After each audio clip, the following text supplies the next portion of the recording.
নমস্কার, আমি ডক্টর কুমার জ্যোতি, অ্যাস্ট্রোপ্রেডিকশন চ্যানেলে সকলকে স্বাগত ও শুভেচ্ছা। আজকের আলোচনার বিষয় যে আমরা যে বাড়িতে পুজো আর্চা করে থাকি, সেই পুজো আর্চা আমরা ভক্তি ভরেই করছি, কিন্তু এটা আমরা অনেকেই জানি না যে কোন দেবদেবীকে কী ফুল বা কী নিবেদন করা যায় না। তো আমরা অজান্তে অনেক সময় এই ভুল কাজগুলো করে ফেলি। সেই ভুল কাজগুলো করার ফলে নানান রকমের সমস্যা হয়, সেটাও কিন্তু আমরা বুঝতে পারি না, কিন্তু সমস্যাটা ভোগ করি। তো আমাদের যে জিনিসগুলো আমি কয়েকটা ছোট্ট করে বলবো, কয়েকটা জিনিস যে এগুলো একটু খেয়াল রাখতে হবে। কারণ আমি দেখি যে রাস্তায় সকালবেলায় মর্নিং ওয়াক করতে গিয়ে দেখছি যে দুপাশে নানান রকমের ফুল, ও লাল ফুল কেউ তুলছে, সাদা ফুল তুলছে, সে মানে একটা বিভীষিকা ব্যাপার। হ্যাঁ, কারোর বাড়ির পাঁচিলের ধারে ফুল গাছটা রয়েছে সেটাকে টেনে ছিঁড়ে ফুল তুলছে, আবার মাটিতে যে ফুল পড়ে রয়েছে সেই ফুল তুলছে। যেমন এই শিউলি ফুল, সে যখন এই যে সামনে দুর্গাপুজো আসে, সেই শরৎকালে তখন শিউলি ফুল ফোটে, নিচে শিউলি ফুল অজস্র পড়ে থাকে, সে শিউলি ফুল তুলছে। তো এখানে আমার কতগুলো বলার বিষয় আছে যে সব দেবদেবীকেই সাদা ফুল নিবেদন করা যায় না, সব দেবদেবীকেই লাল ফুল নিবেদন করা যায় না, সবাইকেই তুলসী পাতা নিবেদন করা যায় না, আবার কাউকে কোনো কোনো দেবদেবীকে চাল নিবেদন করা যায় না। আমরা অনেক সময় আতপ চাল নিবেদন করি নানান দেবদেবীকে। তো আমরাও জানি যে সবাইকে করা যায়। তো রয়েছে আমার ঠাকুর ঘরে বা ঠাকুরের জায়গায় রয়েছে, আমরা চাল নিবেদন করে দিলাম। এই বিষয়গুলোকে একটু খেয়াল রাখতে হবে, লক্ষ্য রাখতে হবে। তো প্রথম কথা আমি বলি, মা লক্ষ্মীকে ১ নম্বর, মা লক্ষ্মীকে সাদা ফুল বা তুলসী নিবেদন করা যায় না।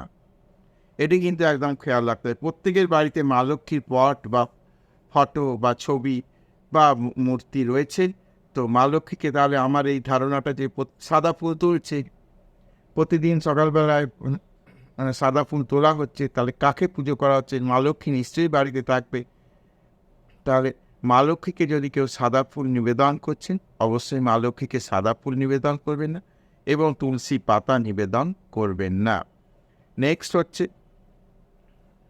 দুর্গা, মা দুর্গাকে দুর্বা ঘাস নিবেদন করা হয় না, এটা খেয়াল রাখতে হবে।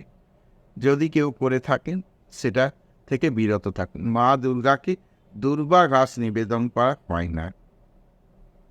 ভগবান বিষ্ণুকে চাল নিবেদন করা হয় না। ভগবান বিষ্ণুকে চাল নিবেদন করা হয় না। ভগবান শিবকে সিঁদুর নিবেদন করা হয় না। তাহলে এগুলো একটু খেয়াল রাখতে হবে। ভগবান বিষ্ণুকে যেমন চাল নিবেদন করব না, ভগবান শিবকে সিঁদুর নিবেদন করব না। গণেশ ঠাকুরকে তুলসী নিবেদন করা হয় না, সেটার দিকে খেয়াল রাখতে হবে। তার মা লক্ষ্মীকে সাদা ফুল নিবেদন করব না, তুলসী নিবেদন করব না। ভগবান বিষ্ণুকে চাল নিবেদন করব না। মা দুর্গাকে দুর্বা ঘাস নিবেদন করব না। ভগবান শিবকে সিঁদুর নিবেদন করব না এবং গণেশ ঠাকুরকে বা ভগবান গণেশকে, সিদ্ধিদাতা গণেশকে আমরা তুলসী নিবেদন করব না। এই বিষয়গুলো একটু খেয়াল রাখতে হবে পুজো করার সময়। পুজো করাটা বড় কথা নয়, নিখুঁতভাবে বা নিষ্ঠা সহকারে করলাম। অনেকে বলে আমি নিষ্ঠা সহকারে পুজো করি, ওতে কিছু হয় না। যেটা করা যায় না সেটা নিষ্ঠা সহকারে হয় না। হ্যাঁ, কাজেই খেয়াল রাখতে, অনেক কিছু কাজ করা যায় না। কেউ বলে যদি বলে যে আমি নিষ্ঠা সহকারে এই কাজটা করি, সেটা খারাপ কাজ। নিষ্ঠা, তাহলে খারাপ কাজটা নিষ্ঠা ভরে করলে কী লাভ? কাজেই যেটা করা যায় না সেটা পরিবর্তন নিজে নিজে করা যায় না, অটোমেটিক। এই বিষয়গুলো একটু খেয়াল রাখতে হবে। করব না পুজো, ফুল নিবেদন করব না, তবু আমি ভুলভাল কাজ করব না, এটা খেয়াল রাখতে হবে। তো আজকের ভিডিও এই পর্যন্ত। আশা করছি ভিডিওটি ভালো লাগবে। ভিডিওটি ভালো লাগলে অবশ্যই সাবস্ক্রাইব করবে চ্যানেলটি। আপনাদের বারবার অনুরোধ, চ্যানেলটা সাবস্ক্রাইব করতে কোনো পয়সা লাগে, একটা লাইক করতে কোনো পয়সা লাগে না, শেয়ার করতেও কোনো পয়সা লাগে না। কাজে এই বিষয়গুলো অহরহ দিয়ে থাকি এগুলো কাজের জিনিস। যারা দেখার তারা নিশ্চয়ই দেখছেন, কিন্তু শেয়ার সাবস্ক্রাইব সেইভাবে হচ্ছে বলে আমার মনে হয় না।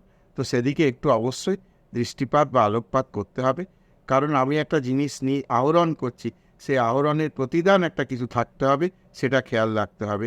সেটা কেউ জানতে পারলো না, কোথাও মানে না ভেবে আমি করে রাখলাম, তো অটোমেটিক এই কাজগুলো একটু করবেন। শেয়ার, অনেক চটুল ভিডিওতে শেয়ার সাবস্ক্রাইব আপনারা করে থাকেন, তো সেইগুলো ওতে না করে এইগুলোর দিকে একটু ধ্যান দিন। আশা করছি আপনাদের ভালো হবে, মঙ্গল হবে। মঙ্গল বা ঈশ্বর আপনাদের অবশ্যই ভালো রাখবে।